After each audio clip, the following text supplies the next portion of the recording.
Hola, bienvenidos a mi canal Aprendemos de Todo. En este video voy a explicar los modelos de enseñanza de Roland Charnay. Vamos a ver el sentido de construir un conocimiento matemático, los niveles de construcción, qué debe lograr el alumno y las estrategias de aprendizaje o los 3 modelos que él propone. Bien, el apunte donde pueden completar la información, ya que se las doy resumida, se llama Aprender por medio de la resolución de problemas. Hay otras autoras que citan este tema, el sentido de un conocimiento matemático, como puede ser Paniza y Delia Lerner. Bien, nos habla de construir sentido. En esto de construir el sentido de un conocimiento matemático,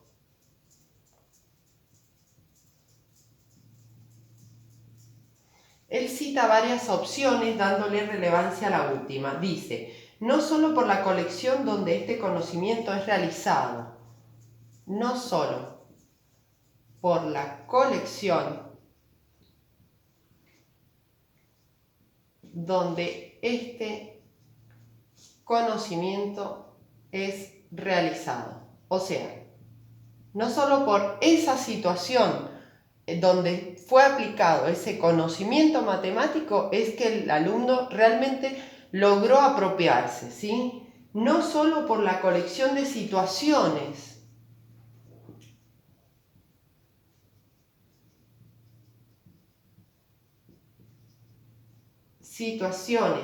donde el sujeto lo aplicó,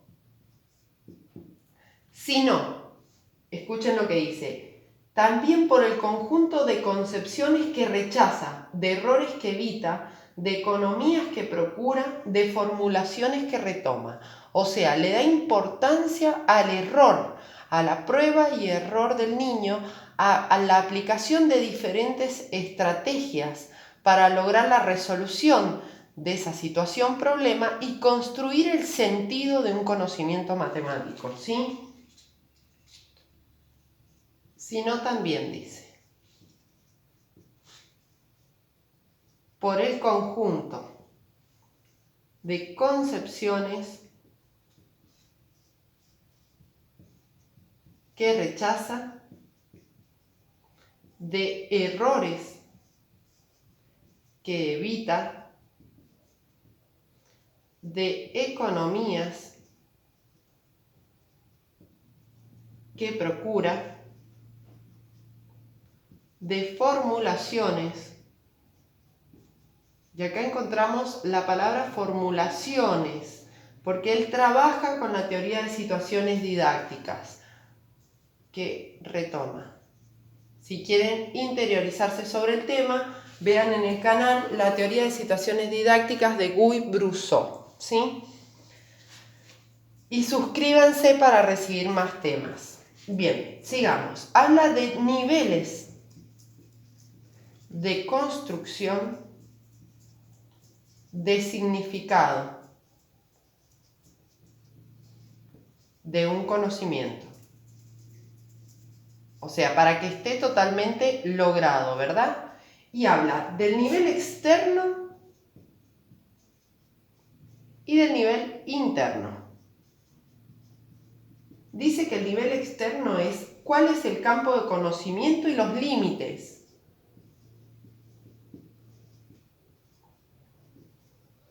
Campo de conocimiento y los límites.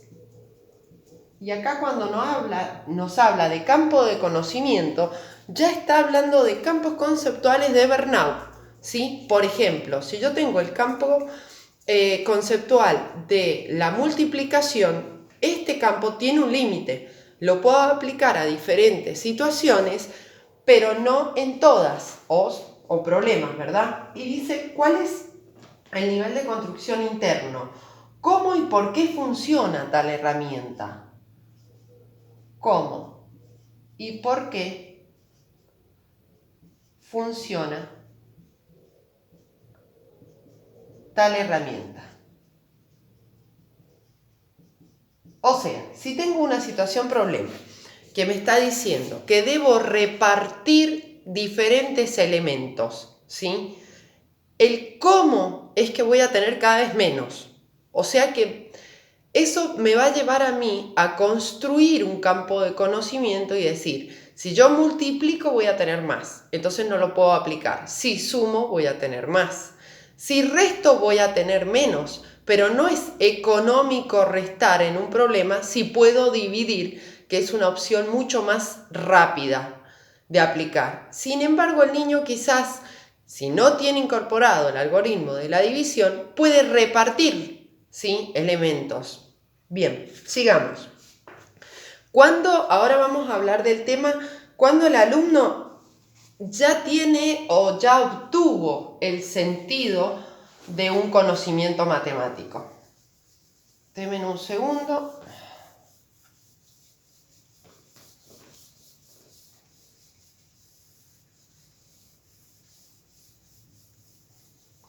Y estos parámetros también nos sirven a nosotras para saber si el alumno logró apropiarse de ese conocimiento. Dice lo siguiente: el alumno debe ser capaz de repetir y rehacer.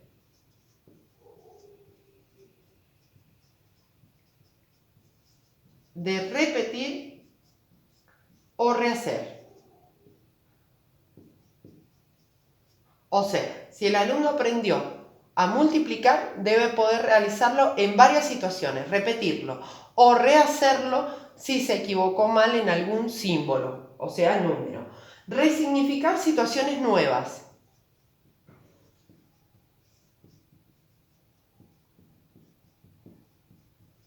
O sea, aplicarlo a otro tipo de situaciones. Por ejemplo, cuando hablamos de la multiplicación, recuerden que la multiplicación tenemos, por ejemplo, tengo 3 cajas con 2 pelotitas cada una. ¿Cuántas pelotitas tengo?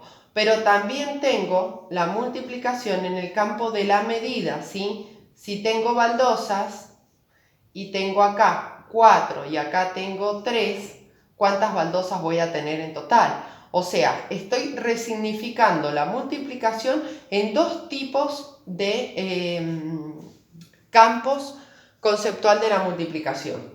De adaptar el conocimiento a la necesidad o a la situación problema que tiene, y de transferir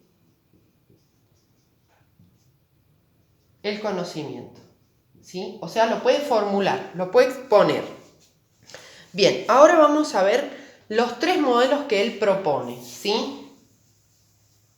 O estrategias de aprendizaje también les llama.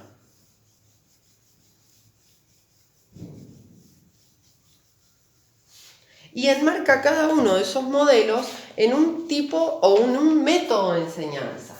Y nos habla de estrategias de aprendizaje,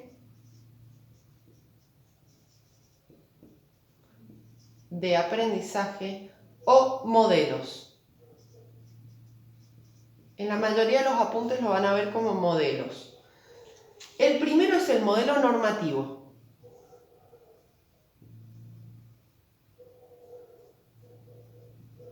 El modelo normativo se enmarca en la metodología de enseñanza tradicional.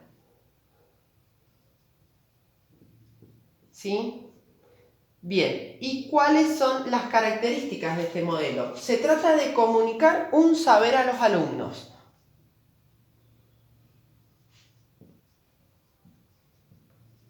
De comunicar un saber. O sea, el alumno no construye, el docente le enseña el saber. El maestro muestra nociones.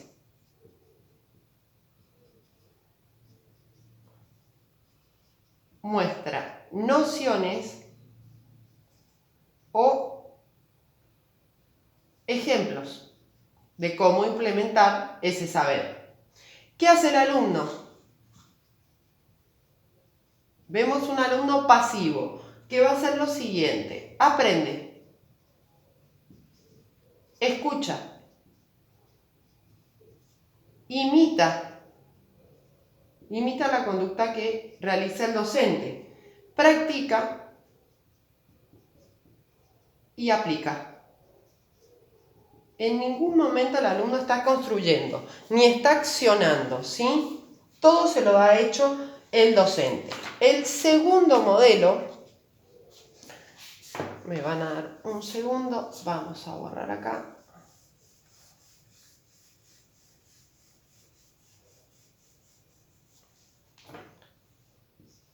El segundo modelo es el modelo incitativo.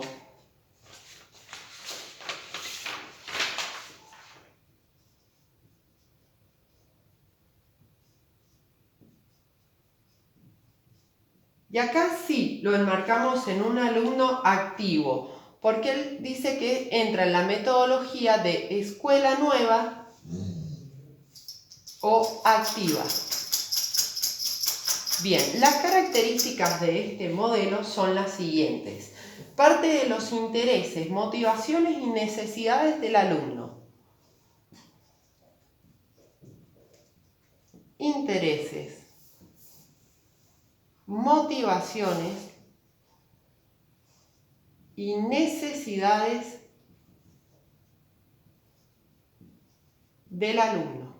Ahí vemos una participación del alumno que en el modelo anterior no estaba, ¿sí? El maestro escucha a sus alumnos y provee herramientas para el aprendizaje.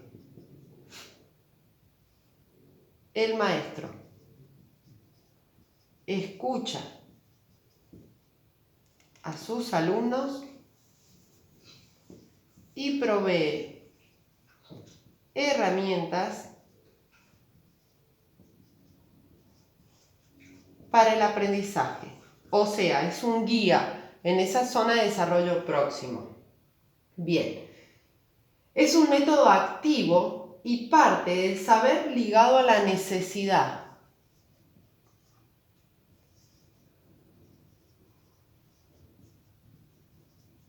Ligado a la necesidad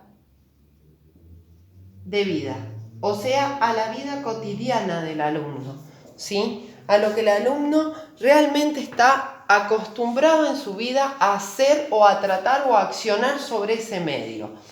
Y por último, el modelo que él propone en este sentido, en esta construcción de sentido en la resolución de problemas, es el tercer modelo y habla del modelo aproximativo.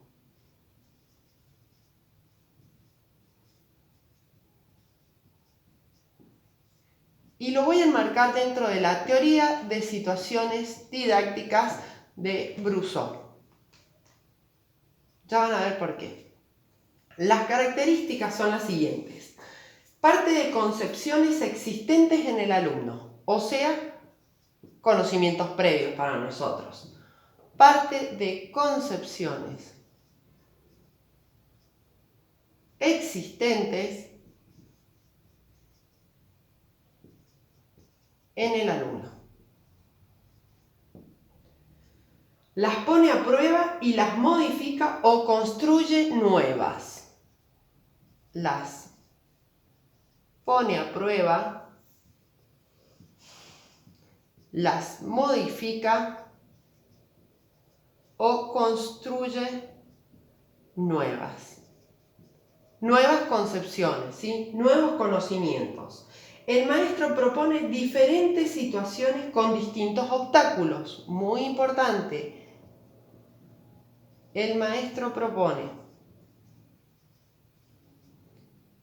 diferentes situaciones con distintos obstáculos. O sea, el alumno debe ser capaz de aplicar un conocimiento en diferentes situaciones teniendo obstáculos, ¿sí? O las variables metodológicas a las que se refería Brousseau. Y debe ser organizado como fases. Y acá se refiere a las fases de Brousseau: investigación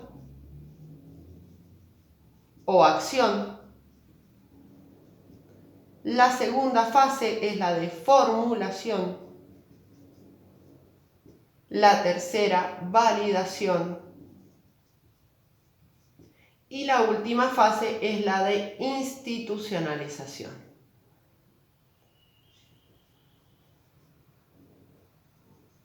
Donde el alumno y el docente construyen el saber erudito. Promueve la comunicación.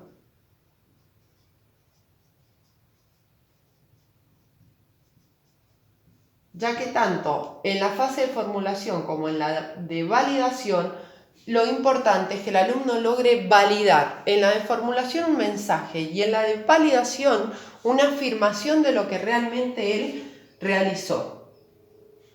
Seguimos acá con las características del modelo aproximativo.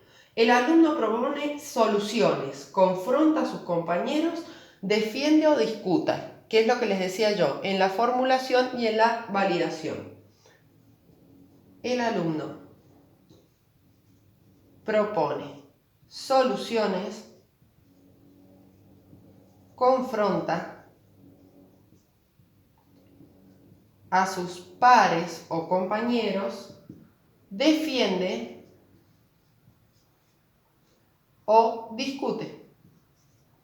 La importancia de la comunicación y de construir un conocimiento con sus pares y docentes. Bien, he terminado el tema, espero que lo hayan comprendido. Cualquier duda, por favor, comenten, suscríbanse para recibir más material y regálenme un me gusta si les sirvió el video. Gracias.